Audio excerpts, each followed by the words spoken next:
Hello and welcome to the channel. Now, before I dive into the next budget rally project, I have a box. I have a nice parcel. So we're going to do a little unboxing. I've not done an unboxing.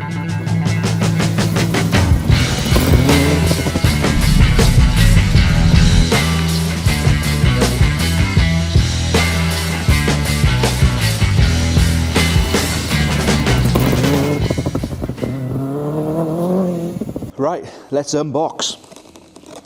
Don't cut your fingers off. Now, we haven't done a proper unboxing on this channel before, have we? Well, we did a little one where I rolled around on the floor with a Vauxhall VXR bumper, but this is a bit better. This is new, cool stuff. So this is something I wanted for the workshop. It's not specifically for doing any of the rally stuff or anything like that. It's for my day-to-day job. But the company that have supplied it, they're big into their rally and stuff, and they're even named after a forest. I think that's giving it away a little bit, hasn't it? So here we go. There's a few things in here, but let's get to the main event. This is what I've purchased. This isn't a sponsorship. This is more of a collaboration. So yeah, this is something that I wanted. 18 volt cordless impact wrench. It's a big Bertha. It's a big one, heavy duty, a big boy. As you can see, it's a bigger socket, but we've got an adapter there to downsize it, so I can use it for my normal socket set. But yeah, this is for doing drive shaft nuts, big stubborn stuff. You know, I've got smaller ones, smaller impact wrenches there, but I wanted a big one just with a bit more power. So do you know what? I thought let's go and try the Kielder stuff to see what it's like. We got two 5 amp hour 18 volt batteries there with a little button that tells you how much charge is in them. They slide onto there like that. It's got a nice case with a foam insert. You put your adapters in there and your sockets and stuff. So I need to make that a bit bigger for that adapter. Charger there, general charger. Yeah, 2 batteries. I love it. Looks good.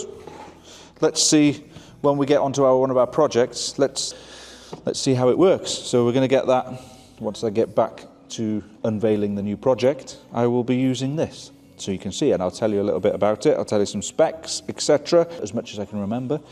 So yeah, it's just a free little advert really for Kielder tools. It's something I bought, but I thought, you know, it makes sense to go with the channel. And I think they thought the same. I think they quite liked what we were doing on the channel. It kind of relates to what their brand does. So yeah, hopefully we can do some more in the future. But they have been very kind, and they've given me some more stuff. I mean, I went straight to the main event here, but we've got a Kielder beanie hat, which I'm going to put on now because it's cold. Look at that.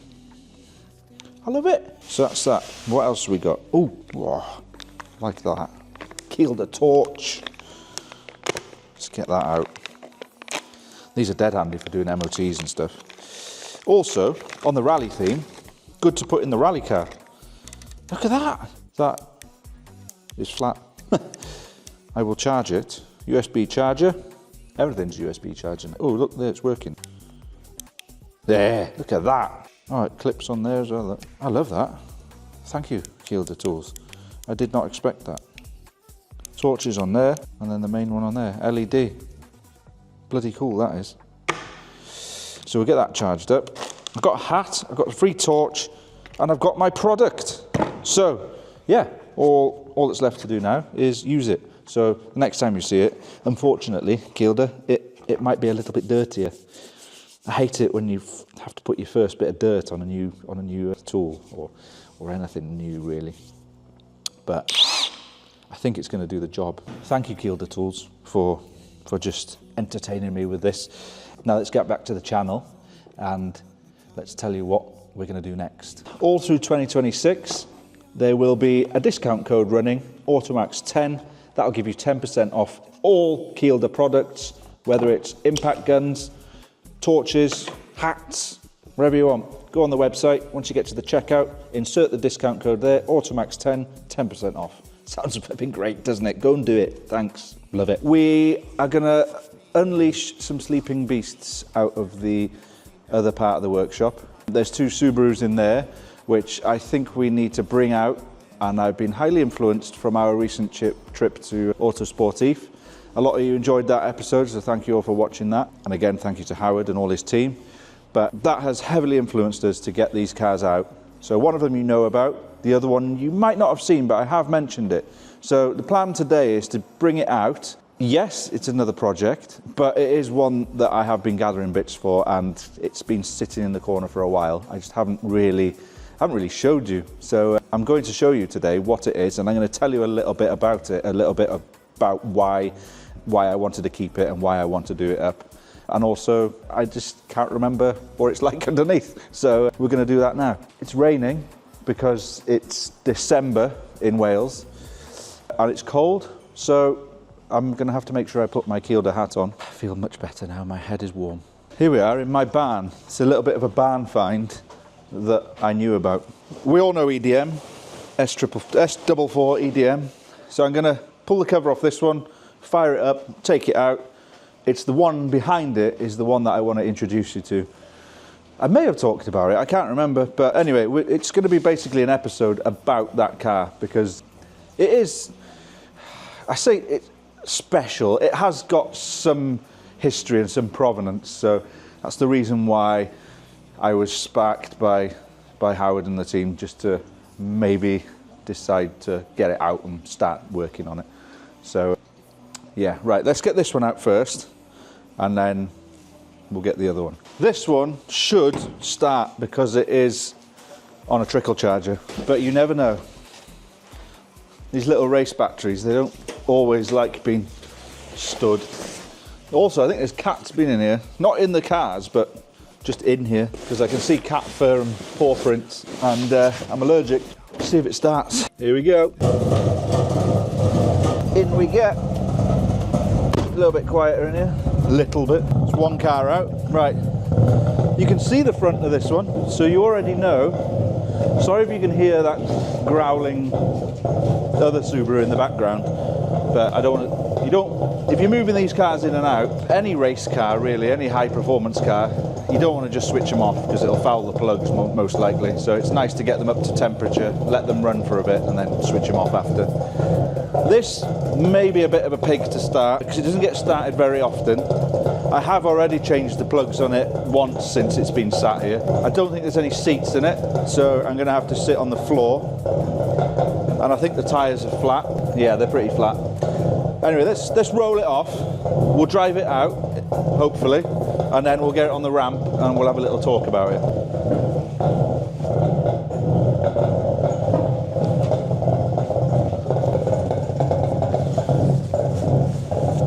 I know what most of you are thinking.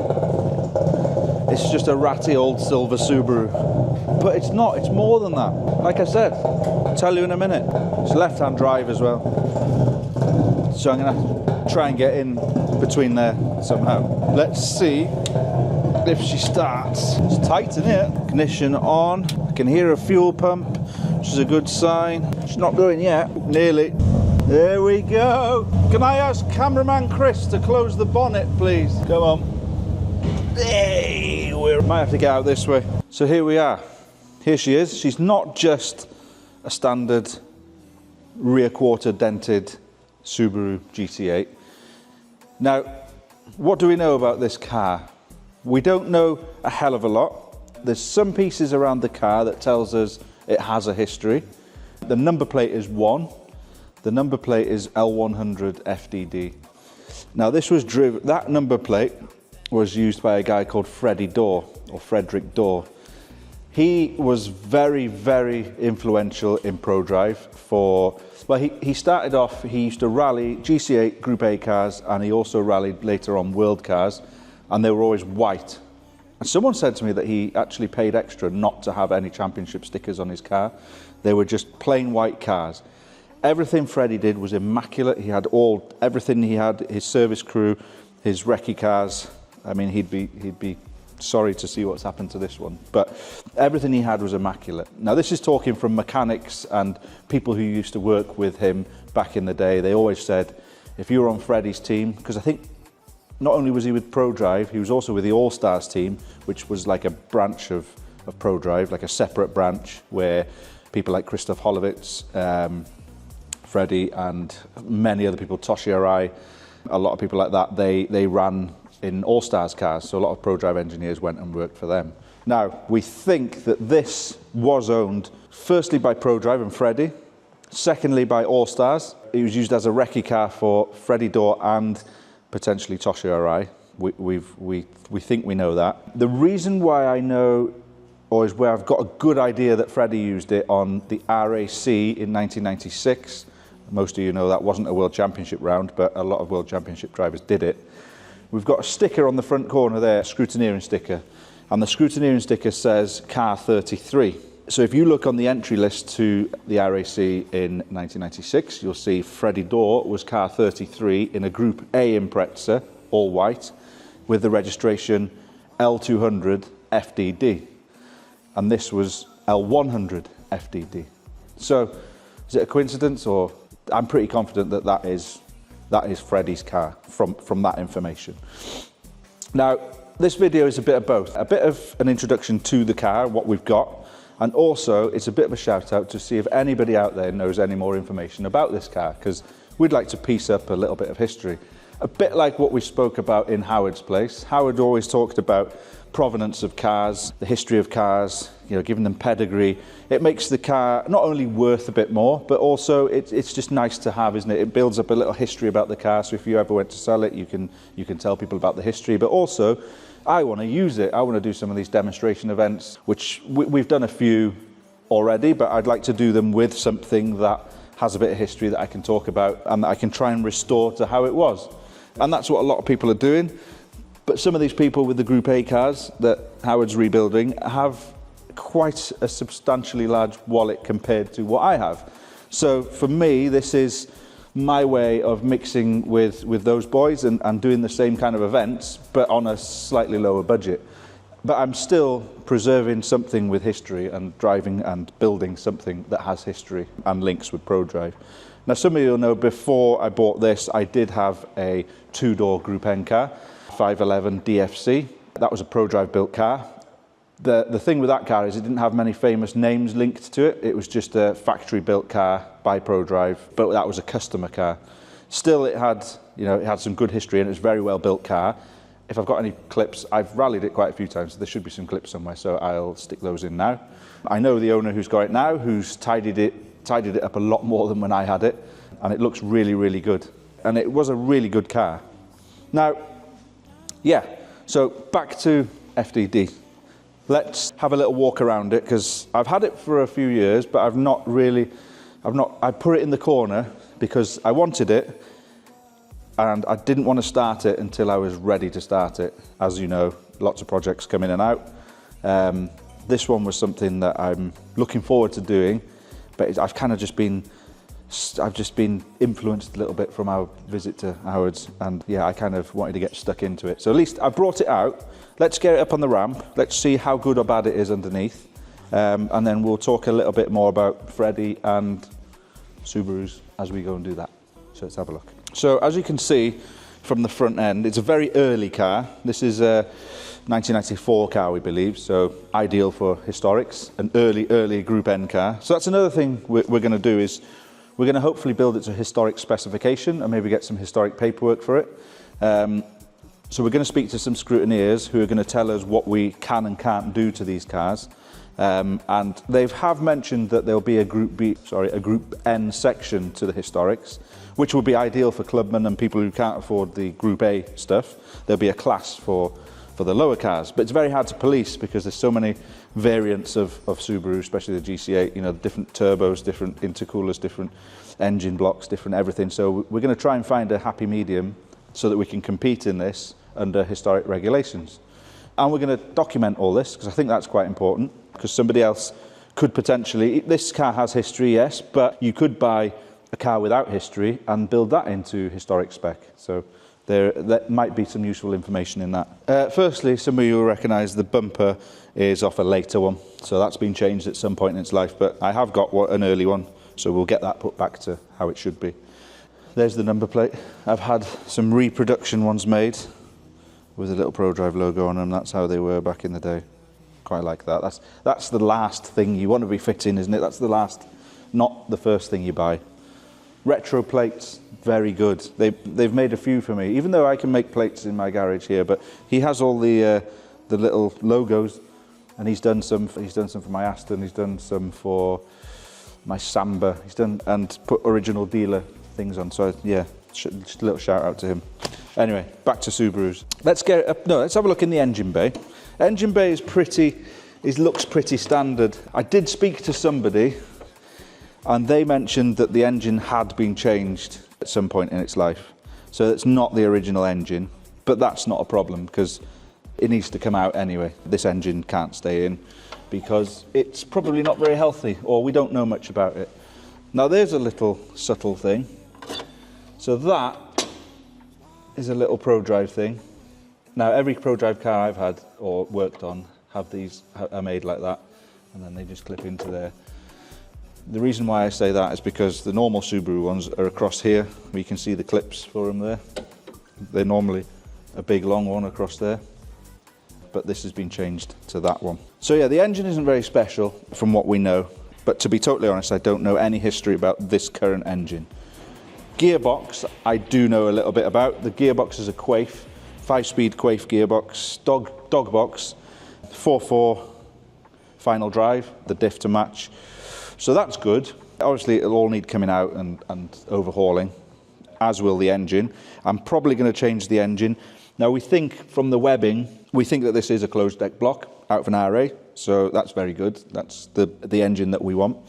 Turbo is an early turbo, but I have got other turbos, so if we're allowed, we'll change the turbo to maybe a roller bearing one, if we're allowed to do that. You can see the turbo's a little bit old and neglected, but yeah, I have got other options. I've got bigger intercoolers if I'm allowed to do that for historics. If not, we'll keep the standard layout. I've got the chimney that goes on there and into here, but yeah, this is all going to come out, so it's irrelevant really, but especially because we hear that this engine had been changed from the original one. There's a little bit on here, this nothing big, but a friend of mine, Jeff, who I do keep mentioning and I will bring on the channel, he used to work for All Stars, and he says he remembers writing that in a service park in 1998 in Tour de Course or something like that. He said he remembered writing that in a car park somewhere. Now we think this is another piece that we're trying to put together. We think that this car was in Tour de Course with Toshi, Arai, driving it. And there is some footage of the recce's on Tour de Course. And there's a silver Subaru with 2 roof vents, which I'll get to the roof vents in a minute. There's a silver Subaru with 2 roof vents, but it's got a different plate. Apparently a lot of cars, for carnet purposes, which is importing cars overseas, went over with different plates, and we sketched on that in Howard's place that some of these cars were in all sorts of parts of the world with different number plates on them and things like that, but they were the actual shells. The car looks exactly like this with the vents, left-hand drive, but it has a different number plate. And you can see the number plate looks like it's just been thrown on. It's like not even straight. So what I've heard is that they would just threw them on for the rally because on the spreadsheet it said that this car needs to have that number plate for carnet purposes. So I hope that doesn't incriminate anybody, but we do think that that was the thing there. And I'll show you the clip of the car in a minute and you can decide for yourself. But we need to find people who were there. Like Jeff was there, but he remembers the car, but he doesn't remember much else because then it was just a recce car. It wasn't a works rally car. It was literally a recce car, but they were built to rally standards. So they had logbooks and things. They could do rallies if they wanted to, but they were just recce cars. So that's why this isn't as important as a rally car, but it's still quite important, and I think it's worth doing. Do you agree? I hope you agree because I'm doing it anyway. Right, let's get it up in the air. We'll have a look underneath it. I don't know if I want to see underneath it. It might be trash underneath, but you never know. Let's do it. Right, we're going to have a look underneath. Now, I've had a quick look and it doesn't look too bad, so let's walk through it. Sump guard has seen better days. It's a bit rippled, but it is a proper... Is it a Prodrive sump guard? I mean, it looks like all the Prodrive guards that I always removed off cars, and they've got the bracket that bolts to the inner wing there and then goes along, and that's where these 4 bolts go. That was a Prodrive thing, so that could be right. Yes, this is a bit out of shape, but I have got another one that will go instead of it if we need to, or we can just keep it as a spare. Now the floor has had a bit of a hard life. I believe it was used as, in a rally school, as like a hot lap car as well for a bit. That would have given it a hard life, because I know what that's like. I've been in charge of one of those vehicles and they do get a hard time. Now this might be an issue or it might not. Now the floors here have been skinned with a flat piece there. Now it's probably because the floors got so thin from being a recce-car that they've just plated over it. Now you're not allowed to have flat floors in rally cars, because it has to have the original shaped floor. So that might be an issue, or it looks like there's some bonding here, so we might be able to just pull that skin off. It might be just literally for protection. So hopefully it's for protection and we can save it. If not, we're going to have to chalk some scrutineers and see what we need to do. Maybe put a section of floor in. It's not a big job. Well, it is a big job, but it's not, I'm willing to do it if we need to. There's some little captive nuts welded into the shell here as well, which could be for the mud flaps, because these recce cars, if it's a Prodrive car, they would have specifically molded mud flaps, and I believe they would have been bolted onto there. So that's interesting to know. Someone can point out whether that is a Prodrive thing or not. The floor's had a bit of a hard time in places, but it's not as bad as most rally cars I've seen. These chassis rails have been skinned as well for strengthening, or because they've worn through again. Alley arms, that's good. Now there is a significant oil leak out the gearbox, which is quite common on these, especially when they've been stood. All the seals perish and then they just leak out. But that's fine. That'll all get changed when we overhaul the gearbox. Brakes, the standard small calipers, so like the original style Subaru calipers. So Group N originally, they would have had to have that caliper on, but will we be allowed to upgrade it to a slightly bigger one and still stay in Group N? I'm not sure yet, so we're going to have to figure that out. Yeah, what else have we got? Exhaust. Exhaust looks like a Prodrive exhaust. It's all quick release. It's got R pins everywhere. So, you take that exhaust off in 10 minutes. It's all slide fit. I've noticed that the back box looks like a Prodrive Group N back box, but it has split and a bit of the wadding's come out, so we'll have to repair. I think I'd like to repair that. You can see a little bit of hair coming out there. I think I'd like to repair that and keep this system, because it's quite a nice exhaust system. It's not too battered. The skids here are intact. These little skids here. The back box is probably the worst part of it. The rest of it is all in good condition, so we might keep that. And it's not too loud either. Some of them are loud and they won't pass noise, but I suppose this has got quite a lot of wadding in there, so it keeps it quite quiet. Where else have I seen that I like or don't like? These little things here, these are to protect the link arms there. They, I would have thought, would be factory made, as in Prodrive made.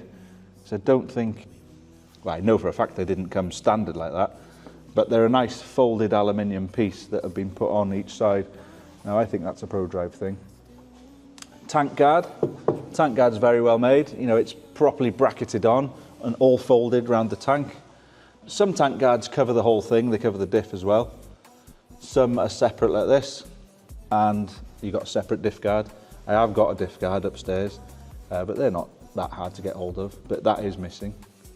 But yeah, these tank guards are very well made, and we'll keep them definitely. I'm pretty sure that's a Prodrive part, just from looking at the way it's folded and things.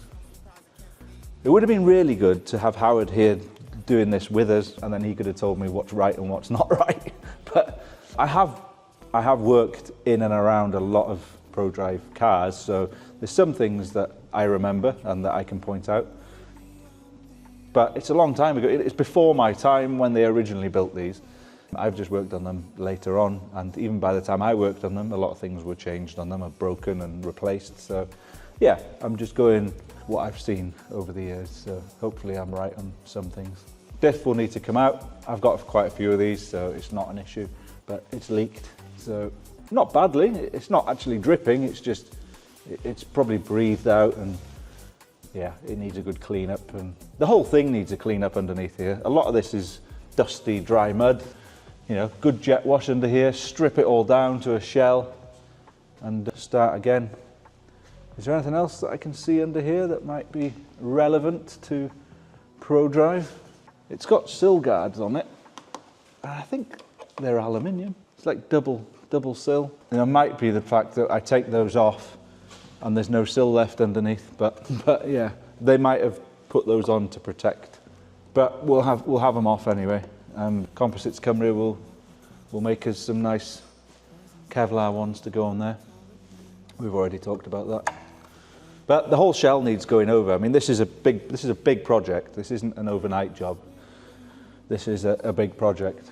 So we're gathering stuff for this. If you've got anything that might be able to help us, then we'll be interested in certain things. There's a lot I have got, but there's also a lot that is missing. And especially period stuff, I'd like some of that. So I think that's it under here, really. Let's drop it down a bit. Now the suspension, I'll talk about that after, because the suspension that's on it is suspension that I put on just to keep it rolling. It actually came on, the front had a set of 22B suspension on it, which I've stored upstairs. That was quite a nice surprise to see. But back in the day, you know, they'd have probably stripped a road car and just chucked the suspension on this because it wasn't needed for anything else. So we believe that has come from back then. But now it's just got standard WRX just to roll it around, because I took those off. The rear ones were STI, but they weren't proper, what's it called? They weren't proper Prodrive Bilsteins or anything like that. They were just KYB, I think, STI shock. So they're still on the back. They'll be removed. I've got a set of Proflex. I've also got a set of Bilsteins, but I'd like to see what I can run in period. So if we can find anything like that, I will be interested in that too. So yeah, there's not much point going around the joints and things like that like we do on some of the other projects, because we know that it all needs stripping, brakes need redoing, suspension needs redoing. But it was good to see underneath. I've got some work to do there. These are starting to scare me now. I hope that these sills are just covers, just where they've tried to protect it. But you never know. Anyway, it's a lot better than the white shell, put it that way. It's more solid than that. So yeah, let's get it down, let's get it off the ramp. We'll have a quick look around the inside. I'll point out some things there that I think are linked to Prodrive, and yeah, well, hopefully somebody watching this will go, I remember that car, and can tell me a bit more about it.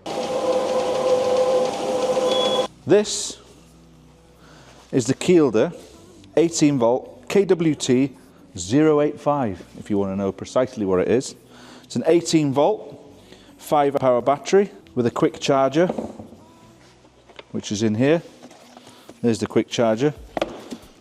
Now these are available on the Kielder website. You already know, because I've told you that there is a 10% discount, AutoMax 10. I'm going to pull a wheel off with it, just to have a look how good it is. 18 volt, 5 power. Was it 3,000 Newton meters of torque, something like that? Let's have a go with it. I've got an adapter on this time. Brushless motor. I bought it. The reason I got an adapter on it, it's an adapter to reduce it, is because I bought it for the big heavy stuff like drive shafts and things like that. But you know, there's multiple settings on it. So you know, this not on the full high power setting. It's on like a medium one. So it's not too aggressive to pull the wheel nuts off. But if you've got anything really stubborn, this big boy will get it off. 3-year warranty, easy to do online. It's a stressless form to fill out. Here we go. Left rear. This is the KYB STI shock that I was telling you about. I have not pulled that off. I only pulled the front ones off. So that might be for sale if anybody's interested in it. So yeah, 2,000 Newton meters of breakaway torque on this. So anything really stubborn, this should do the job. Now normally you wouldn't have an adapter on there, but you can use it with an adapter if you want to. And there is different options available. You can get 1/2 inch, 3/8, you can get everything. Type 18 battery, the charger will work with multiple batteries, so you can buy multiple things to put in multiple ends, like grinders and all sorts of things. They also gave us this, which is a really nice little torch. As you can see, I've been using it already. That's why it's a little bit dirty. Right, back to the Subaru. I'm going to put this back on and I get it off the ramp, and we'll have a look around the inside. Now before you ask, the reason why I'm wearing a Kielder beanie, or I was wearing a Kielder beanie earlier, so I got quite hot, and talking about their guns and their torches. This isn't because they paid me to say it. It's because I went out and asked if I could buy one, because I wanted one. I wanted to see what they were like. There's a lot of people using them.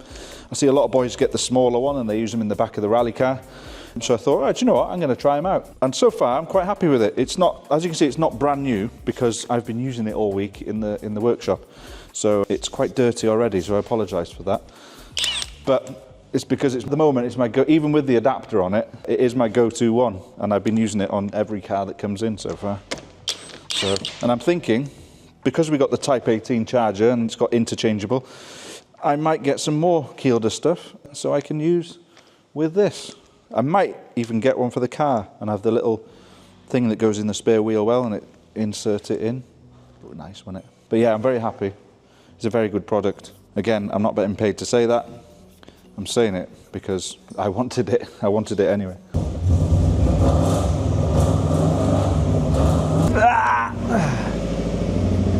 Right, what else do we know about L100 FDD? Well, it came with some Prodrive seats, Kevlar seats, with Prodrive written in them. So we believe that's another Prodrive link that we can add to the history.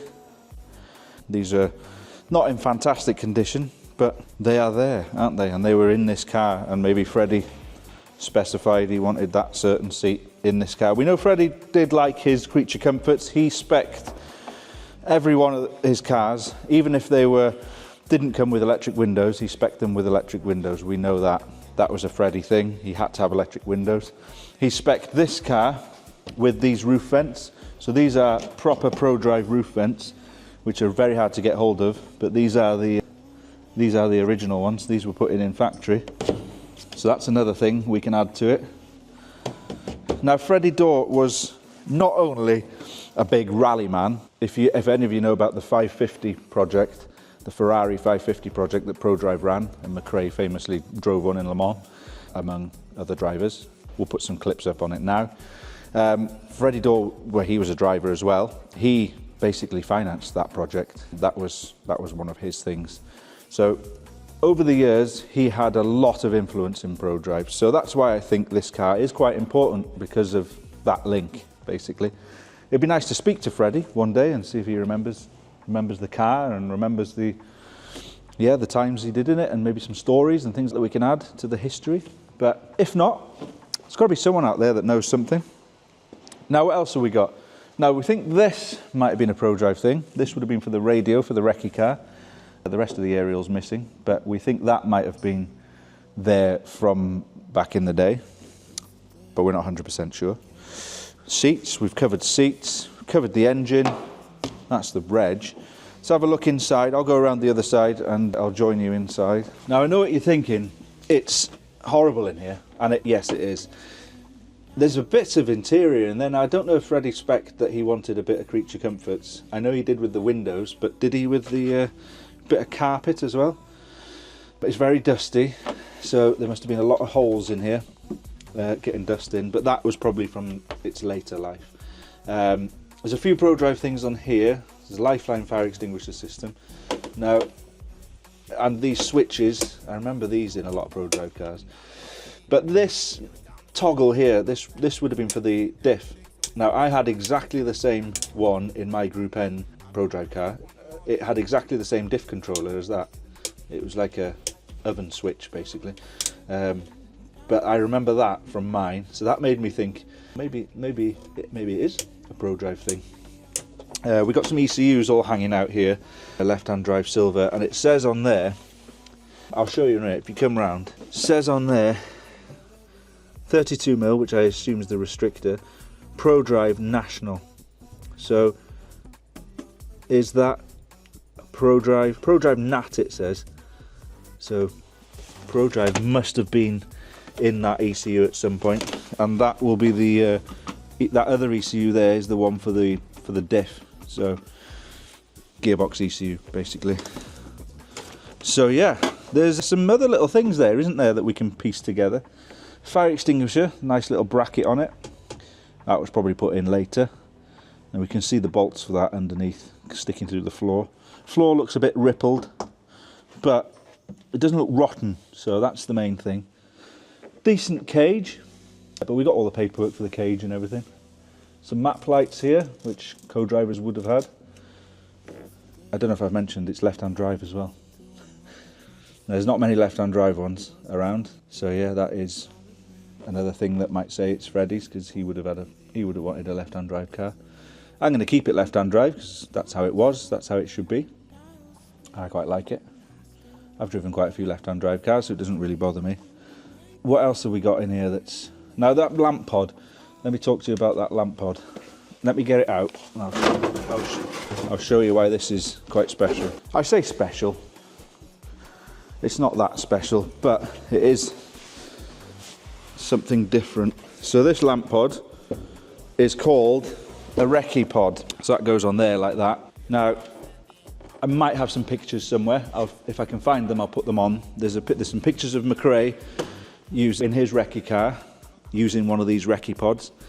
Now these recce pods were used because on a recce you're only allowed 4 forward-facing lamps. So you're only allowed that the other lamp pods, the big long ones, had 2 lamps in them, in each, so 4 altogether. But on a recce you weren't allowed that many lamps, so you had to have only 2. So Prodrive did these recce pods on some of their recce cars, which I think are quite cool. I think I like them better. So that's going to be colour-coded and fitted just for that reason, really. I think it's quite cool. So yeah, it's not in the best condition. It also says Car 9 on there, so I wonder if that was something Prodrive related, or if we don't know. We don't know. Somebody might. Right, we come to the back of the car. I've got my Kielder torch at the ready. These are available on the website as well with our 10% discount. Have a look in here. You see this? Now I've had these in a few Prodrive cars that I've worked on. This is a wheel wrench. Now it might be a bit seized now, but this wheel wrench, that turns like that, you see? So that you can put it on the wheel and turn it. That is a Prodrive part. They made those and fitted them into all the rally cars. They were normally on the co-driver side, into the floor, sometimes moulded into the footrest, but I suppose on this recce car they just bolted it in the boot. So that lives in there in its little bracket. How does it go? Like that. In there. There's a bracket here for something as well. I don't know what that is. Maybe a nut gun or something. There's another one there. There's a bracket there for something. Something would have clipped into there. Again, I think it's like that, like a bungee that goes over. Maybe nut gun, maybe not. Otherwise, if it was a Prodrive car, they normally had a different tank in here, like the ones we spoke about in Howard's. But if it was a recce car, then maybe they didn't fit them in this car. So recce cars and rally cars, yes, back in these days they were similar because they built them with logbooks, decent cages, so that they could rally them. I don't know if this car has been actually rallied. We could research that. But most of the time, yeah, they were just built to a similar specification to a rally car, but not quite. So that's why there's some bits of this that are missing compared to a fully blown rally car. So yeah, it is a recce car, but it's a recce car with some history. So that's why we think it's worth preserving and maybe doing something with. And maybe upgrading it slightly so it is a bit of a better rally car. But yeah, there's a lot of little bits like we're finding that Prodrive-y kind of bits. So somebody might correct me on this because I don't know. This is very limited knowledge on this actual car. So if you know, let me know. Good little torch, that. Quite happy with that. I'm not sure what else there is. So yeah, what have we covered? We've covered, well, I've basically introduced you to another project, which some of you may like, some of you may roll your eyes at, but there we go. It's happening. It might not happen straight away, this project. I'm still gathering bits, I'm still gathering information, but I thought off the back of the Auto Sportif episode, I thought it would be a good idea to introduce this car at least, because it will help. It's almost a shout out, so that if anyone's got any bits that would go well on this, or any bits to help build this project, I don't expect them for free, of course. I want to buy them, but I think it's a good idea to do it into historic spec. I've talked with a couple of scrutineers who might be interested in coming on the channel and talking to us about what we need to do to build it into a historic car.